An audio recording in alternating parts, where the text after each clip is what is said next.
कुठल्याही समाजाला आरक्षण देण्यासाठीची सगळ्यात महत्त्वाची गोष्ट आहे ती म्हणजे जातीन्याय जनगणना। आज आपण बघतोय राहुल गांधी असतील किंवा उद्धव ठाकरे असतील या दोघांनी जाहीरपणे सांगितलंय की सत्ता आल्यानंतर आम्ही जातीन्याय जनगणना करूच।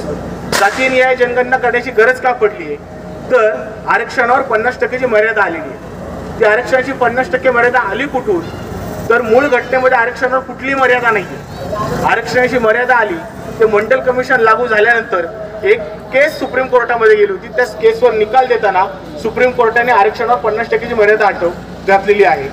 त्या आरक्षणावरची मर्यादा हटू शकते पण त्यासाठीचा इम्पेरिकल डाटा हा सुप्रीम कोर्टात सादर करावा लागेल आणि त्याकरता 2019 मध्ये ज्यावेळी संसदेमध्ये हा प्रश्न विचारला गेला की तुम्ही इम्पेरिकल डाटा सुप्रीम कोर्टामध्ये जाहीर करणार का, सादर करणार का, तर या मोदी सरकारनं जाहीरपणे संसदेमध्ये सांगितलंय की आम्ही जातीन्याय जनगणना करणार नाही, आम्ही सुप्रीम कोर्टामध्ये इम्पेरिकल डाटा देणार नाही। आणि त्यामुळेच ओबीसी समाजासहित इतर सगळे समाज, मग तो मराठा समाज असेल, तो धनगर समाज असेल, या सर्व समाजाचं आरक्षण अडलेलं आहे।